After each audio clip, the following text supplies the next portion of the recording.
অঙ্গৰাজ তুমি জনপতি কৌৰৱ দুৰ্যোধনে কৰা অপৰাধৰ বাবে মই তোমাৰ ওচৰত ক্ষমা বিচাৰি আহিছো জনপতি। অপৰাধ কৰিছে দুৰ্যোধনে আৰু ক্ষমা বিচাৰিছে তেওঁ মিত্ৰই। আচৰিত। অধৰ্মী দুৰ্যোধনক ক্ষমা কৰা জনপতি। দুৰ্যোধন পৰম মিত্ৰ মোৰ। এয়া কেৱল কৃষ্ণৰ অপমান নহয় অঙ্গৰাজ, ধৰ্মৰাজ যুধিষ্ঠিৰৰ অপমান, সতী পাঞ্চালীৰ অপমান। এয়া সঁচাই যদি ক্ষমা বিচাৰিছা পাণ্ডৱৰ কাষলৈ যোৱা, লাঞ্ছিতা দ্ৰৌপদীক বিচৰা। মই কেনেকৈ ক্ষমা কৰো ৰাধেয়? পাণ্ডৱৰ কথা নালাগে জনপতি। কৰ্ণ, মই কেৱল তোমাৰ কথা জানো। তোমাক কৰা তিৰস্কাৰ মই সহ্য কৰিব নোৱাৰো জনপতি। হে কেশ, দ্ৰৌপদীৰ কাষলৈ মই যাওঁ কোনহাৰে? মহাকালৰে সন্মুখীন হ'ব পাৰো, কিন্তু যাজ্ঞসেনীৰ সন্মুখত থিয় হোৱাৰ সাহস মই পুনৰ কৰিব নোৱাৰো কেশৱ। জ্ঞানহীন দুৰাত্মাৰ দৰে দ্ৰৌপদীক মই কৰিলো অপমান। জানো মই ভালদৰে অগ্নিসূত যাজ্ঞসেনী প্ৰতিব্ৰতা সতী। তথাপি মাধৱ ক্ৰোধানলে মস্তিষ্ক মোৰ মতি ছন্ন কৰিলে হঠাৎ। প্ৰতিশোধ পূৰণৰ বাবে কুৰুৰাজ সভাত সতীৰ সতীত্বক নকৰি সন্মান, দ্ৰৌপদ কন্যা যাজ্ঞসেনীক অসতী বুলি কৰিলো অপমান। দ্ৰৌপদীক কৰা সেই অপৰাধৰ বাবে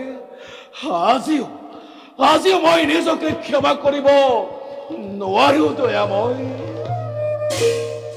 নিজৰ ভুল অকপতে স্বীকাৰ কৰি অৱশ্যে তুমি প্ৰায়শ্চিত্ত হৈছা। বাৰু অঙ্গৰাজ, নিজ মুখে কলা তুমি দুৰ্যোধন অধৰ্মী বুলি, কিন্তু অধৰ্মী পক্ষ তুমি কিয় ললা? দূতৰূপী কৃষ্ণক অপমান কৰি অৱশ্যে দুৰ্যোধনে কৰিছে অপৰাধ, কিন্তু ৰাজ্য ধন সম্পদৰ বেলা কৰা নাই মিত্ৰ দুৰ্যোধনে কোনো অবিচাৰ। ভুল অঙ্গৰাজ, জগতৰ শান্তিৰ বাবে মাত্ৰ 5খন গাঁও নিদিলে পাণ্ডৱ। কিদৰে পাব পাৰে দুৰ্যোধনে এই অধিকাৰ? ৰজাৰ পুত্ৰহে ৰজা হোৱাৰ অধিকাৰ আছে। হস্তিনাৰ ৰাজসিংহাসনৰ ওপৰত মহামিত্ৰ দুৰ্যোধনৰ মোৰ অধিকাৰ আছে বাসুদেৱ। বুজিছো, অধিকাৰ তেন্তে জন্মৰ দ্বাৰাহে নিৰ্ণয় হয়, কৰ্মৰ দ্বাৰা নহয়।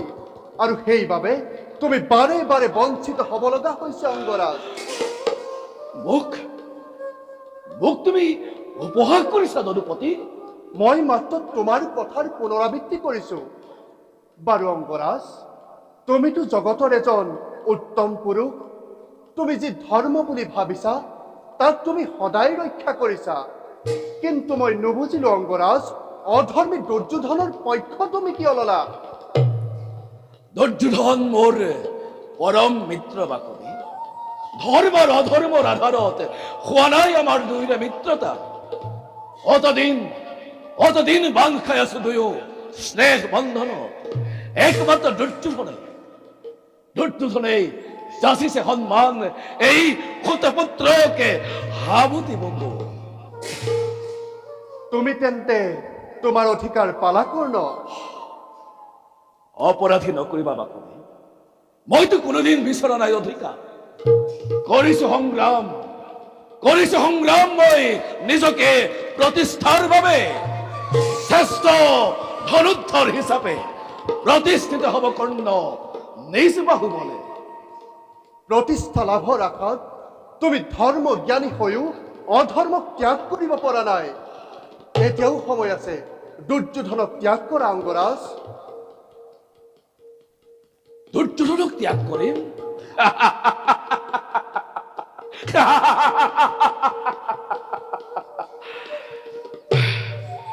অংগৰাজ্য দান কৰি যিবোৰ সন্মানৰ কৰিলে অধিকাৰী সখা বুলি ভ্ৰাতা বুলি সংকটৰ বেলা যিয়ে মোক ধৰিলে সাৱতি সেই মহামিত্ৰক ত্যাগ কৰিম বাসুদেৱ। দুৰ্যোধন অধৰ্মী কৰ্ণ। হ'ব পাৰে সেয়া জগতৰ বাবে দুৰ্যোধন মোৰ বাবে অতিকে মহান সুদামৰ প্ৰিয় সখা গকুলৰ কৃষ্ণৰ সমান।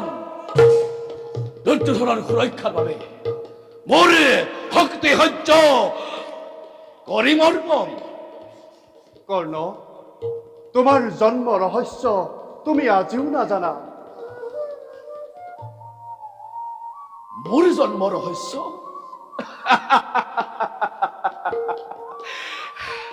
হতাপুত্ৰ মই জগতৰ এই কথা জানে সকলোৱে অধীৰত ৰাধাৰ তনয় মই।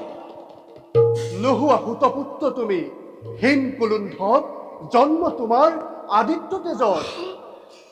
এয়া তুমি কি কৈছা বাসুদেৱ?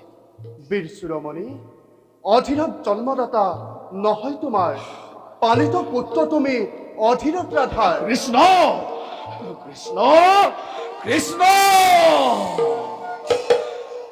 পাণ্ডৱক সত্য জ্ঞান কৰাৰ বাবে অশান্ত কৰিছা কিয় মিথ্যাচাৰী হয়?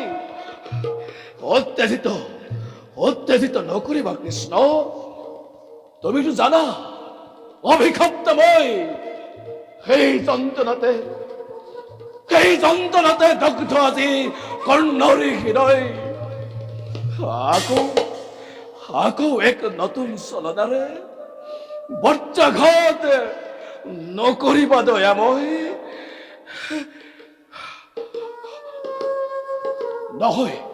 নহয় যদি ৰাধা মাতা জন্মদাত্ৰী মোৰ, তেন্তে কোন মোৰ জন্মদাত্ৰী? কোৱা কৃষ্ণ, মই কাৰ সন্তান? পাণ্ডৱ জননী কুন্তি।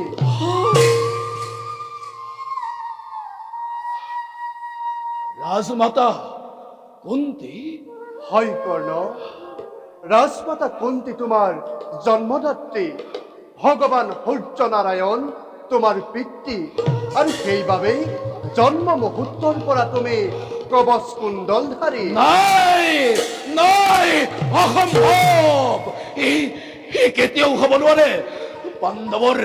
পাণ্ডৱৰ মাতৃ কন্যাৰ জন্মদাত্ৰী হ'ব নোৱাৰে, কেতিয়াও নোৱাৰে। যদি বিশ্বাস হোৱা নাই তেন্তে ৰাধা সোধা, সূৰ্যদেৱক সোধা, তেতিয়া বুজিবা কৰ্ণ কোন তোমাৰ বুকুৰ আপোন, হত কৌৰৱ নে পঞ্চ পাণ্ডৱ।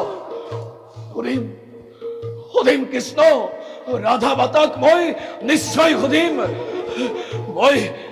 মই আহিলো কৃষ্ণ।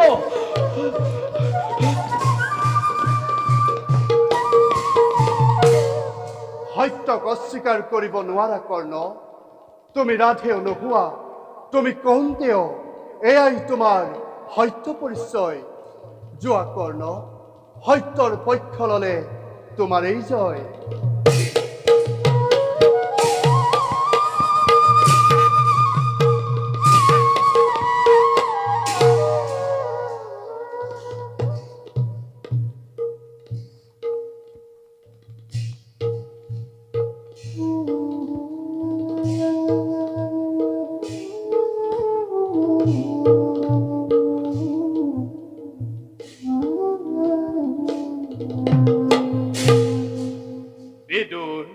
মহাৰাজ, কৌৰৱৰ লগত পাণ্ডৱৰ যুদ্ধ অতি সন্নিকট। যুদ্ধৰ ফলাফল কি হ'ব সেয়া স্ফটিকৰ দৰে স্পষ্ট মহাৰাজ। কৌৰৱৰ বিনাশ অৱশ্যম্ভাৱী। স্তব্ধ হোৱা বিদুৰ।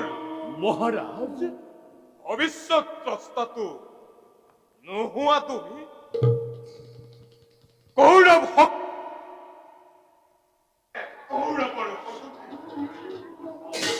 আপুনি নুবুজে মহাৰাজ, ভাতৃঘাতী সমৰৰ বিনাশ বহনি চলি যাব কৌৰৱৰ সকলো গৌৰৱ। এতিয়াও কৰক দুৰ্যোধন দয়াশীল যুধিষ্ঠিৰ নহয় অবুজন। অসম্ভৱ বিদুৰ, অসম্ভৱ। দুৰ্যোধনে সেই কথা নামানে। শ্ৰীকৃষ্ণই কৈ গ'ল মহাযুদ্ধৰ আহ্বান। কৌৰৱে জনাব তাৰ যোগ্য প্ৰত্যাহ্বান। নিশ্চিন্তে থাকা পিতা, তুমি নিশ্চিন্তে থাকা। কৌৰৱৰে অৱযুদ্ধ। আচৰিত মহাৰাজ, এতিয়াও তেনে আশা ৰাখিছে মনত। বাসুদেৱ কৃষ্ণৰ সংহাৰটো প্ৰত্যক্ষ কৰি যুদ্ধ জয়ৰ সপোন দেখিছে আপুনি? সপোন নহয় মহামন্ত্ৰী, অৱশ্যেই কৌৰৱৰে সভযুদ্ধ নাই। নিশ্চিন্ত হোৱা পিতা, দুৰ্যোধন বৰ্জৰ দৰে কঠিন হৰিৰ মূৰ হেলা হব গদাৰ আঘাত। নোৱাৰে সহিব কেৱে সমৰে ক্ষেত্ৰত ত্ৰাহি ত্ৰাহি বুলি পলাব শংকৰ। অহংকাৰী দুৰ্যোধন মহামন্ত্ৰী, এতিয়াও সুবুদ্ধিটোৰ নহল অধম। ভাতৃঘাতী মহাযুদ্ধ আয়োজন কৰি স্বৰ্ণময় হস্তিনাতই নমাৰে দুৰ্যোগ। স্মৰণ কৰক মহাৰাজ, জন্মিলে যেতিয়াই জ্যেষ্ঠ যুৱৰাজ, প্ৰকৃতিৰ তাণ্ডৱত অন্ধকাৰ হল দখুদেশ। পিতা কণ্ঠস্বৰ আছিল তাৰ শীতল সদৃশ। তেতিয়াই কৰিছিলো অনুমান, হস্তিনাৰ বাবে সেয়া আছিল অশুভ ইংগিত। এতিয়াও সময় আছে মহাৰাজ। অশুভ শক্তি লৈ ভূমিষ্ঠ হোৱা কুলাংগাৰ পুত্ৰক ত্যাগ কৰক মহাৰাজ। সিংহ সদৃশ পাণ্ডৱ সাৱতি লওক। আৰু মোৰ সহ্য নহয়। তোমাৰ সন্মুখত দুৰ্যোধনৰ এনে অপমানিত তুমি কোন পালে হাঁহি আছা পিতা? হ'ব পাৰে জন্মবোৰ প্ৰকৃতিৰ তমসা ক্ষণত, সেই বুলিয়েই হলনে অস্পৃশ্য। দুৰ্যোধন তোমাৰ আছিল নে জন্মত তাৰ কিবা অধিকাৰ? তুমি মোৰ জন্মদাতা আৰাধ্য দেৱতা পিতা। কোৱা কোৱা পিতা, তোমাৰ বাবেও যদি কুপুত্ৰ মই পিতৃৰ সন্মুখতে আত্মঘাতী হৈ গুচি যাওঁ, পৰে পাৰ নাই, এয়া এয়া তুমি কি কৈছা পুত্ৰ? তুমি হস্তিনাপুৰৰ যুৱৰাজ, ৰাজাধিৰাজ ধৃতৰাষ্ট্ৰৰ জ্যেষ্ঠ সন্তান। তুমি তেনে কথা নকবা পুত্ৰ, তুমি তেনে কথা নকবা। বিদুৰ মহাৰাজ, তুমিতো ভালদৰে জানা মই মোৰ পুত্ৰৰ তিৰস্কাৰ নোৱাৰো সহিব। তথাপিতো ক্ষমা কৰিব মহাৰাজ, হস্তিনাৰ মহামন্ত্ৰী মই। ৰাজ কাৰেঙৰ সকলোকে মই জানো ভালদৰে। আপুনি স্বীকাৰ নকৰিলেও এয়াই সত্য মহাৰাজ। মই বাৰম্বাৰ কম, দুৰ্যোধন আপোনাৰ সুপুত্ৰ নহয়, কুৰুকুলৰ কুলাংগাৰ। আপুনি পাহৰি গৈছে কিয় মহামন্ত্ৰী? যুৱৰাজ দুৰ্যোধন মহাৰাজ ধৃতৰাষ্ট্ৰৰ জ্যেষ্ঠ সন্তান, এই হস্তিনাপুৰৰ ভাবি সম্ৰাট। বাৰে বাৰে তই মোক নিন্দিছে মন্নমতে। ক্ষমাৰ অযোগ্য তই, কৌৰৱৰ অন্নেৰে জীৱন সজাই পাণ্ডৱৰ গুণগান তই কৰিছ সদায়। কপটীয়া স্বাৰ্থপৰ দাসীৰ সন্তান, আজি সন্তান দুৰ্যোধনে তোকে নকৰে সন্মান। শান্ত হোৱা পাছত দুৰ্যোধন, শান্ত হোৱা। বিদুৰ কেৱল হস্তিনাৰ মহামন্ত্ৰীয়েই নহয়, এই ধৃতৰাষ্ট্ৰৰ আদৰৰ ভাতৃ আৰু তোমাৰ পিতৃব্য। সম্ভৱে পিতা, দাসী পুত্ৰ বিদুৰ কদাপিতো নোৱাৰে হ'ব পিতৃব্য মোৰ। ষড়যন্ত্ৰ কৰি অতীতৰ পৰা দুৰ্যোধনে নকৰিবে হু কৰিছে ৰচনা দুৰ্যোধন অৱধান দাখিল আৰু এটা শব্দ উচ্চাৰণ নাভাবিবি বিদুৰক শক্তিহীন বুলি ভাৰ্গৱ বিজয়ী ভীষ্ম দেৱৰ শিষ্য মই মোৰো আছে শকতি বাহু যুৱৰাজ বুলি তোক মই নকৰিম ক্ষমা ভালদৰে জানি আছো মই দুৰ্যোধনৰ হিতাকাংক্ষী তই কদাপি নহয় নোহোৱা হলে মহামন্ত্ৰী তই মুহূৰ্ততে পচালোহেঁতেন যমৰ আলাই নালাগে নালাগে সহায় তোৰ পাণ্ডৱে জিনিবৰ বাবে আত্মৰ মুহূৰ্ততে মোৰ সন্মুখৰ পৰা সাৱধান দাখিল কি কৰিবলৈ লৈছা মামা তুমি কি কৰিবলৈ লৈছা মহাধনুৰ্ধৰ মহামন্ত্ৰী পিতুৰৰ যুদ্ধ ক্ষেত্ৰত প্ৰয়োজন আছে মামা ক্ৰোধ নকৰিব মহামন্ত্ৰী বালক দুৰ্যোধনক ক্ষমা কৰি দিয়ক দুৰ্যোধন বালক নহয় গান্ধাৰ নন্দন এই পাখণ্ডক মই কেতিয়াও ক্ষমা কৰিব নোৱাৰো শুন দুৰ্যোধন আজি হন্তে বিদুৰৰ চিৰশত্ৰু তই তোৰ পক্ষলৈ যুদ্ধ ক্ষেত্ৰত কোনোদিন অস্ত্ৰ নধৰো মই বিদুৰ এয়া এয়া তুমি কি কৈছা বিদুৰ তুমি হস্তিনাপুৰৰ মন্ত্ৰণাদাতা মহামন্ত্ৰী বিদুৰ মোক বুজাবলৈ চেষ্টা নকৰিব মহাৰাজ প্ৰয়োজন যদি হয় মন্ত্ৰিত্ব ত্যাগ কৰিম মই বিদুৰ কিন্তু এই দুৰাচাৰীৰ সংগত মোৰ উপস্থিতি কদাপিতো সম্ভৱ নহয় মহামন্ত্ৰী আপুনি এই স্থান ত্যাগ কৰিব নোৱাৰে অমাত্য আপুনি এই স্থান ত্যাগ কৰিব নোৱাৰে দুৰ্যোধন ইয়াৰ পৰা নিজে আঁতৰি যাব মামা আপুনি এই সংকট কালত ৰাজপথ ত্যাগ কৰিব নোৱাৰে বলা মামা বলা দুৰ্যোধন এতিয়া এই গৃহকন্দল লাগি নিজকে দুৰ্বল নকৰিবা বলা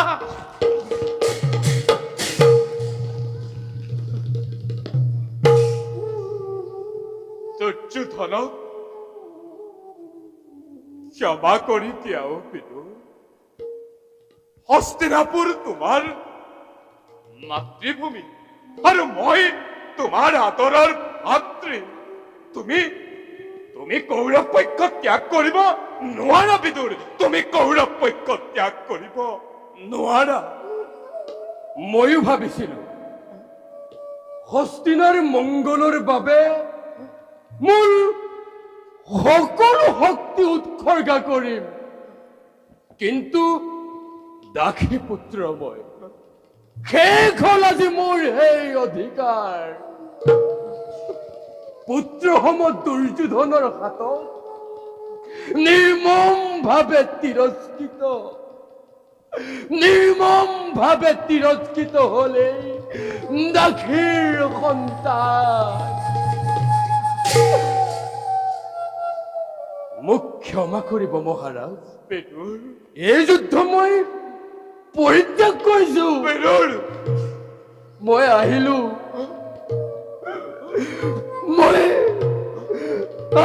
মহাৰাজ বিদুৰ তুমি মোক অকলে এৰি থৈ নাযাবা বিদুৰ তুমি মোক অকলে এৰি থৈ নাযাবা বিদুৰ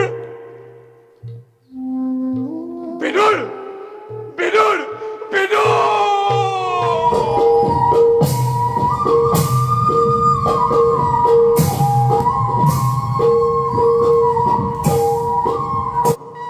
আৰে গো মাতা জবে কৰে হাসবি কৰে আৰে সবি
হৰি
সংসাৰ বন্ধন ৰহিত কৃষ্ণ দৈপায়ন বেদব্যাস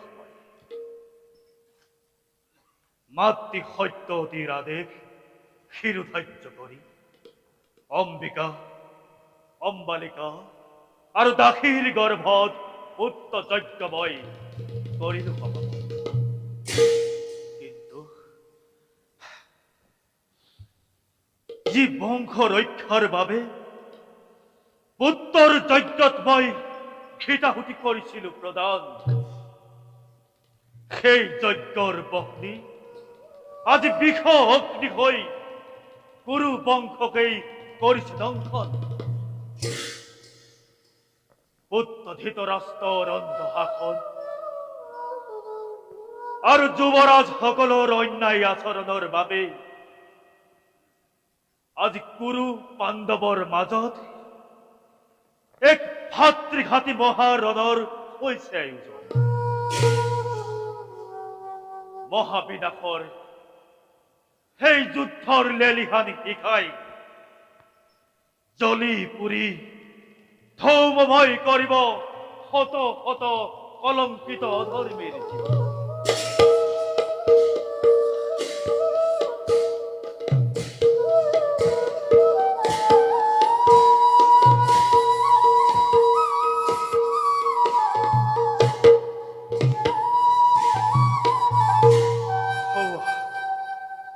উদাস মনেৰে বিচৰণ কৰিছে আজি আশ্ৰমৰ পশুধন। মই বুজিছো গোমাতা, ভৱিষ্যত প্ৰত্যক্ষ কৰি এই বিৰাট বিশ্বৰ তুমিও আজি হৈছা বিতত। নিশ্চিন্ত হোৱা মাতা, ধনুৰূপী ধৰিত্ৰীক উদ্ধাৰৰ বাবে নৰৰূপে নাৰায়ণে লৈছে অৱতাৰ। যোৱা মাতা, মনত নাৰাখিবা অলপো সংশয়। প্ৰকৃতিৰ সেউজী এই ধৰাত ইচ্ছামতে কৰাগৈ বিচৰণ।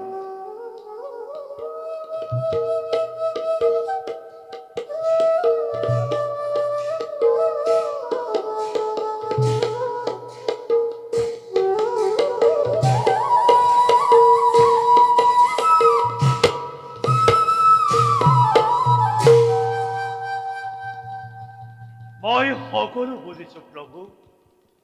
এই সকলোবোৰ তোমাৰেই আয়োজন। ধৰ্ম ৰক্ষাৰ বাবে যুগে যুগে অৱধাবিত এই মহাবিনাশেইটো সত্য পুৰাতন। হে বিশ্ব নিয়ন্তা,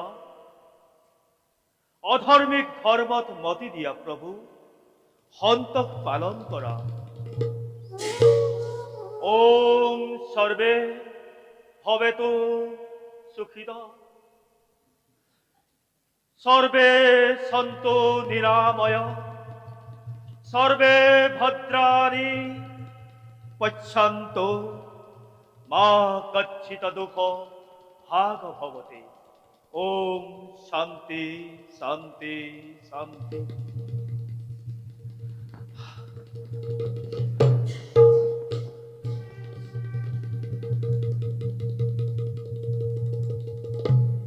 ওয়ারে রবে খো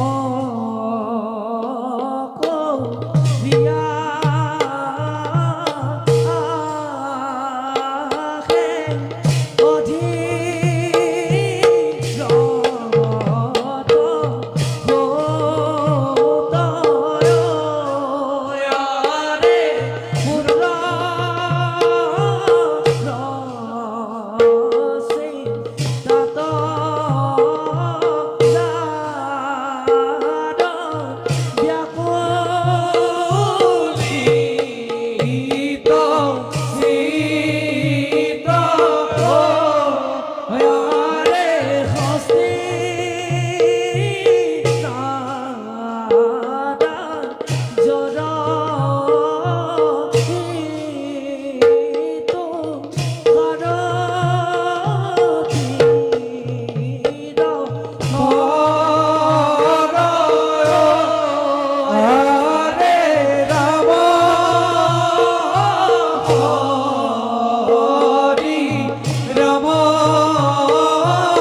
স্বামী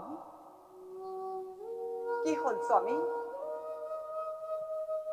বুজিছো পুত্ৰ কৰ্ণৰ কথাই ভাবিছে আপুনি হতা ৰাধা এদিন বিশাল সমুদ্ৰৰ মাজৰ পৰা আলফুলে তুলি অনা পুত্ৰ ৰত্নটি আজি বহুত ডাঙৰ হৈ গ'ল তাৰ আশা আকাংক্ষাই আজি আকাশ স্পৰ্শ কৰিব পৰা হ'ল তুমি বৰ দেখিছানে ৰাধা স্বামী আমাৰ পৰা আঁতৰি যাব ধৰিছে তেনেকৈ নকব স্বামী যুৱৰাজ দুৰ্যোধনৰ কৃপাত সি যে আজি অগৰাই আৰু আমি হস্তিনাৰ অন্নৰে পালিত নিঃকিনি দৰিদ্ৰ দম্পতি এই অধীৰত কেৱল এজন ৰথৰ সাৰথি অধীৰত দৰিদ্ৰ কুটিৰত অংগৰাজ কৰ্ণক জানো ৰাখিব পাৰিবা ৰাধা হ'ব পাৰে পুত্ৰ মোৰ অংগৰ নিপতি ল'ব পাৰে ঐশ্বৰ্য বৈভৱ ৰাজ সুখ পাৰিবনে পাহৰিব সি মাতৃৰ প্ৰীতি কেতিয়াও নোৱাৰে তেনে কথা কৈ মোক আৰু মনোকষ্ট নিদিব স্বামী সহস্ৰ বেদনাতি অৰ্ধদগ্ধ হোৱা ৰাধাৰ প্ৰাণে আজি কৰ্ণ পাপে লভিছে সান্তনা আৰু সেই আজি মন মোৰ স্বামী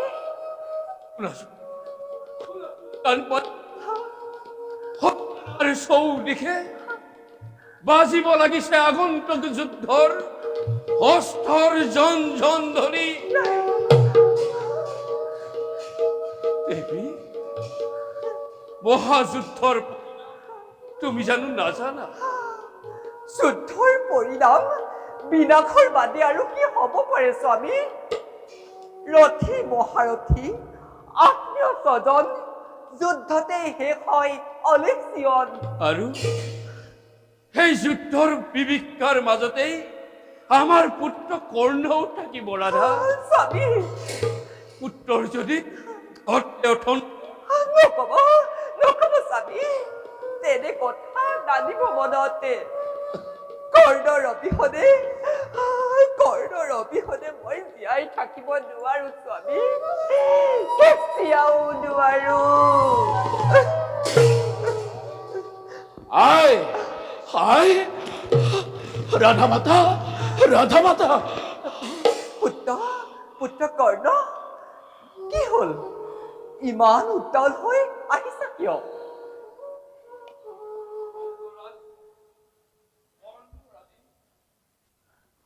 ইমান অস্থিৰতা কিয় উপহাস নকৰিব পিতা কোৱা কৰ্ণ কি হৈছে তোমাৰ বাসুদেৱ কৃষ্ণ বৰ নিষ্ঠুৰ মাতা এয়া তুমি কি কৈছা বাছা কোৱা বাছা তুমি মোৰ জন্মদাত্ৰী হোৱা নে নোহোৱা হওঁ নে নহওঁ মই তোমাৰ সন্তান তুমি কিয় এনে কৰিছা পুত্ৰ অৱশ্যে তুমি মোৰ সন্তান আৰাধ্য বুলি জ্ঞান কৰো যাক বাছা তেৱেই নিচাৰ আশ্ৰয় লৈ তোমাৰ কাষৰ পৰা মোক আঁতৰাই নিয়াৰ ষড়যন্ত্ৰ কৰিছে আই তুমি কাৰ কথা কব খুজিছা পুত্ৰ তোমাক মোৰ কাষৰ পৰা কোনে আঁতৰাই পঠাব পাৰে বাসুদেৱ কৃষ্ণই কপট যুক্তিৰে মোক বিচলিত কৰিব খুজিছে মাতা তুমি হেনো নোহোৱা মোৰ জন্মদাত্ৰী পুত্ৰ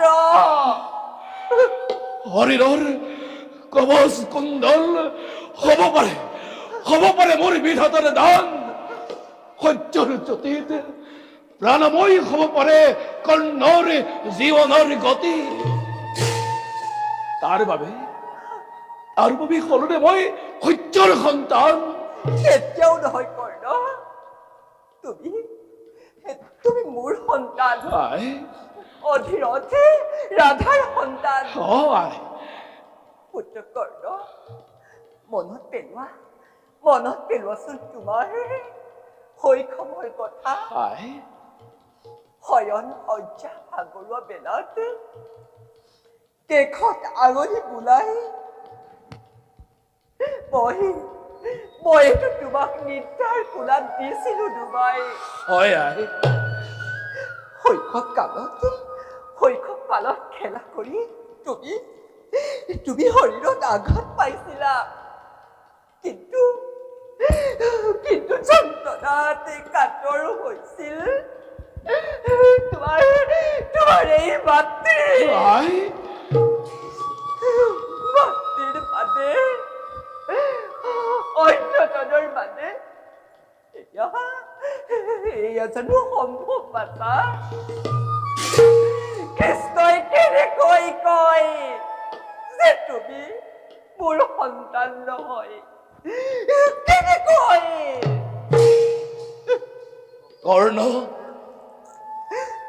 কৰ্ণ তোমাৰেই সন্তান আই, মই ৰাধেয়। মই ৰাধেয়। অৱশ্যেই তুমি মোৰ সন্তান। তোমাৰ কল্যাণৰ বাবে এই ৰাধা কেতিয়াবা কৰ্তব্যৰ পৰা বিচলিত হোৱা দেখিছা? নাই দেখা আই। হৈছা নেকি বঞ্চিত তুমি মাতৃস্নেহ সমিতৰ পৰা? নাই হোৱা আই, কেতিয়াও হোৱা নাই। নহব পৰা তুমি মোৰ গৰ্ভৰ দুলাল, সেই বুলি কেতিয়াবা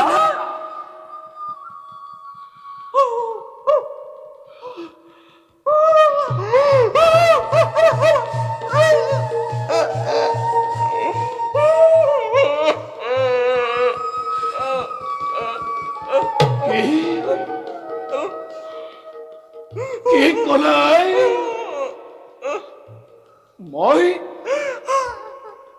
মই তোমাৰ গৰ্ভজাত নহয়? তেন্তে কোনে মোক জন্ম দিলে? কোৱা কৃষ্ণৰ দৰে তুমি মোক জনোৱা, কাৰ সন্তান মই?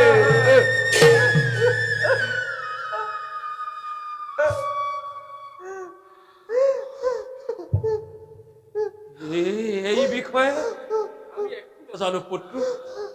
এদিন বিশাল জলৰাশি মাজৰ পৰা পিতা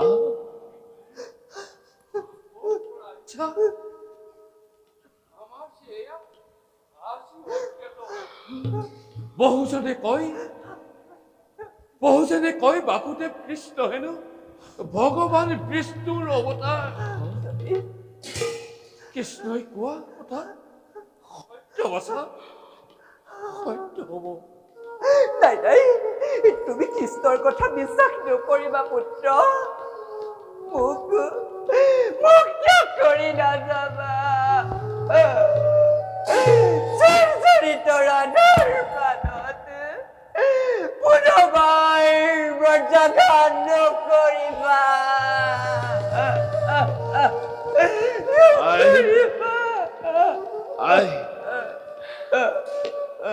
ক্ৰন্দন নকৰিবা।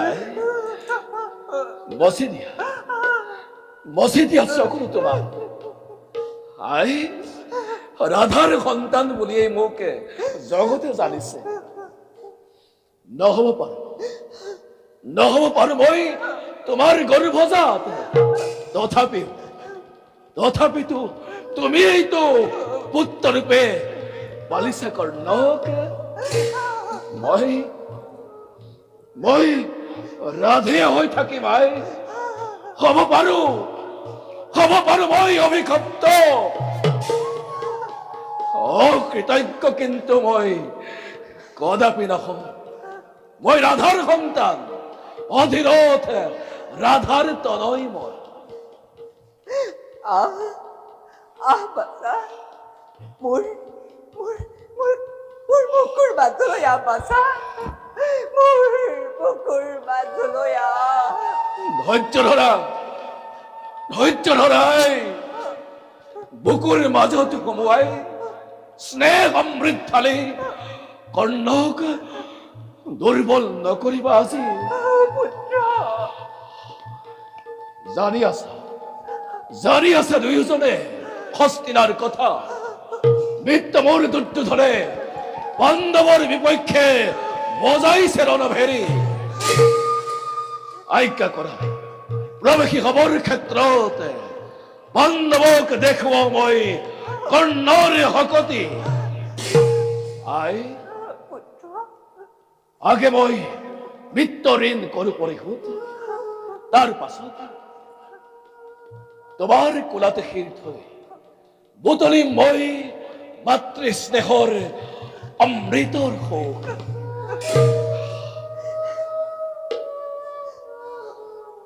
পিতা পুত্ৰ সৌভাষিক যাচি মোক জনোৱা বিদায়, হুতৰ গৌৰৱ যেন চিৰদিন বয়। উঠা পুত্ৰ, পিতা পিতৃ হৈ কোন হতে ঠেলি দিওঁ তোৰ মাজলৈ। পিতা তথাপিতো তোৰ ইচ্ছাকেই সন্মতি জনাই অন্তৰ কঠোৰ কৰি দিছো অনুমতি।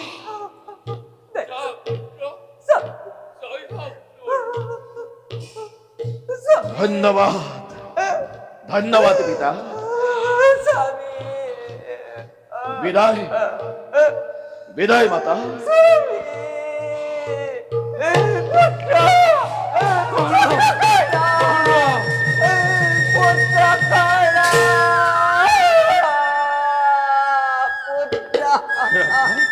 ৰাধা উঠা ৰাধা, কন্দন নকৰিবা ৰাধা। বিষাদৰ চকু পানীয়ে পুত্ৰৰ জীৱনে শুনা ৰাধা, আমাৰ এতিয়া একমাত্ৰ ভগৱানেই সহায় ৰাধা।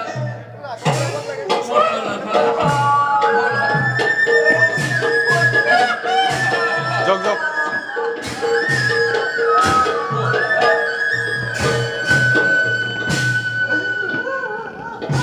Oh